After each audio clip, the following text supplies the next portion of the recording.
Welcome to Recap King. In this video, we will explain Sniper Legacy. This movie tells the story of a very skilled sniper in the Marine Corps. He is stationed at a Black Ops base near the Turkish border when his commanding officer tells him that his father, the most reliable sniper in the American military, has been killed by a rogue military sniper. What happened exactly? Can he find the sniper before he gets caught in the gun sights? Let's find out in Sniper Legacy. Sniper Legacy begins with a man named David Simpson talking to a high-ranking military officer on the roof of a building. In the past, David was a member of the American Army. But after he was diagnosed with PTSD, he was treated badly by his fellow soldiers, making him vengeful that he wanted to kill all the top American military officers. And on that snowy day, David had set his target. When he and the man were chatting, from a distance, a long-barreled gun could be seen aiming at the two of them. But it's not just any rifle. It is designed in such a way that it can be controlled remotely via a cell phone. And David is the owner of the rifle. Through his cell phone, David then aimed the rifle at the man he was talking to, before shooting him dead. The scene shifts to a prairie in Syria, where Corporal Sana, Brandon, Reese, and another soldier are on a mission to attack Syrian soldiers carrying drugs. But unfortunately, Reese's shot missed, making the Syrian army aware of their presence. Fighting was inevitable, and enemy soldiers managed to shoot one of the American soldiers in the head. The Syrian soldiers then fled in their military vehicles, and the mission ended in failure. After the battle, at the American military base, Brandon was furious with Major Bidwell because he had given him the mission which resulted in the death of his comrade. He was so upset that he decided to leave the military. A few days later, Bidwell met with his superior, the colonel, on the Greek island of Santorini, to discuss a sniper targeting members and top brass of the American military recently. In the list of murder victims, there is also the name of Thomas Beckett, the most reliable sniper in the American military. Thomas' death infuriated Bidwell beyond measure. He decides to find and kill the mysterious sniper, who is David Simpson. The colonel also wanted his death, and because of that, the two of them then planned a strategy to kill the sniper.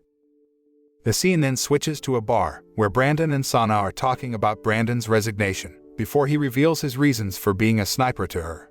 The reason was because several years ago, when Brandon was on a mission in Congo, all of his comrades were killed by enemy fire.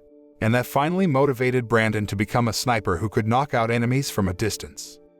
In the middle of their conversation, Reese came and immediately vented his frustration on Brandon.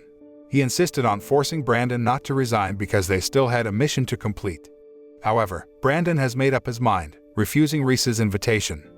The heated argument eventually culminated in a fight, sending all the customers running outside in fear. After winning the fight, Brandon and Sana continued their chat outside the bar. Brandon told her that he was looking for his father, Thomas Beckett, who was rumored to have been killed by a mysterious sniper. But somehow, Brandon was so sure that Thomas wasn't dead yet. The next morning at the military base, Bidwell informs Brandon of the mission to hunt down David. He also told Brandon that David had killed his father. But unfortunately, Bidwell could not invite Brandon to participate in the mission. Convinced that his father had been killed, Brandon was furious. He plans to go hunting for the murderer without Bidwell knowing. And with that, Brandon quietly left. A few days later, Brandon managed to secretly sneak into Syria. Around the same time, at the United States military base in Syria, Major Shope briefed Bidwell and Sana on a mission to ambush a drug cartel that was about to make a deal at 6 p.m. Then, he insisted on all the soldiers to kill the members of the cartel until there was no one left. But it will not be easy, because their targets are protected by the best Syrian soldiers. At the designated place, American soldiers installed sophisticated recording devices to record the transactions of the drug cartels. Not long after, when all the soldiers were ready in their respective positions, the cartel arrived in cars and trucks. But unbeknownst to Bidwell and the other soldiers, Brandon joins the mission. From a building in the distance, he was already preparing to aim at the cartel members. When all the soldiers had raised their weapons, suddenly, one of the soldiers' radio made a sound, and unfortunately, it was heard by the cartel members. As a result, the whereabouts of the American soldiers were discovered, and a shootout ensued.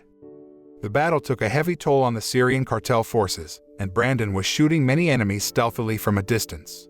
While on the American side, there was only one casualty. He died after being shot by a Syrian cartel sniper. The battle continued until it was finally won by the American soldiers. They also succeeded in burning down the military car of the drug cartel.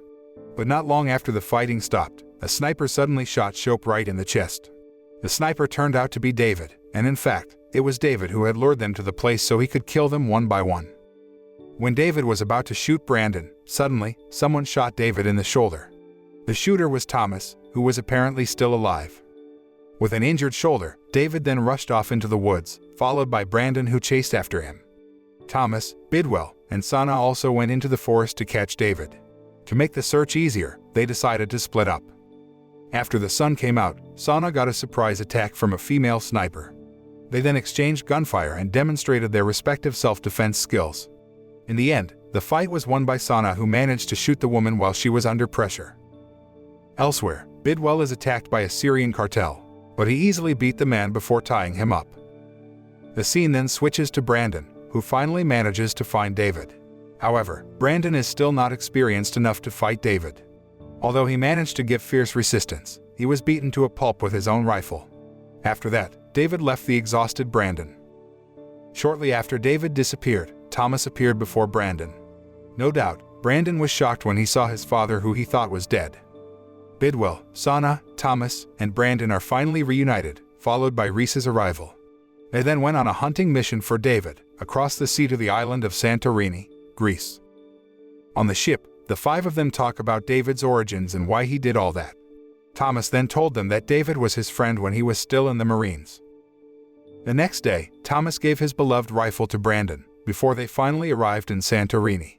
The five of them then went to meet the colonel and devise a plan to lure David by letting him find the colonel and Thomas, both of whom were important soldiers targeted by David. After all the preparations were done, Bidwell, Brandon, Reese, and Sana got ready on the hill, waiting for David to appear. Meanwhile, Thomas and the colonel, who acted as bait, met on the roof of a building surrounded by several of the colonel's men. Sure enough, it wasn't long before the colonel was shot, signaling that David had begun to act. After shooting the colonel, David took out all the guards there one by one.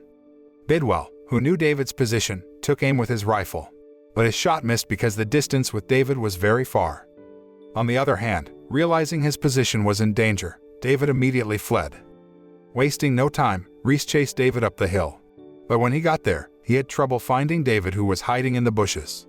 Thinking it was a good opportunity, David then ambushed Reese.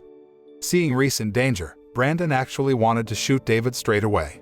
But Brandon had a hard time aiming for David because he cleverly positioned himself behind the trees. Realizing that Brandon couldn't shoot him, David killed Reese without hesitation. After that, David fled to the top of the hill, where he had the gun already linked to his cell phone. Brandon then came, and the two were back at each other. In the midst of their fight, Bidwell tries to help Brandon from a distance, but his shot misses the target. On the other hand, David tries to kill Brandon with his remote control gun, but his shot also missed. After exchanging shots for a while, Brandon managed to reach David's cover. The fight between Brandon and David took place again, and the result remained the same. David came out victorious.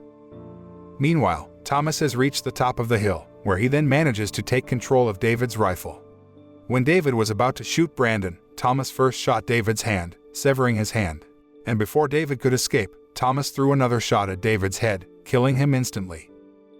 Bidwell, Sana, and Brandon can finally breathe a sigh of relief to see that David is now dead, while Thomas immediately left the island after rescuing Brandon.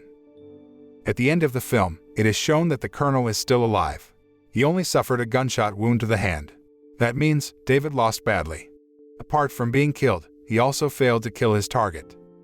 The moral we can learn from this film is how we have to be careful when dealing with people.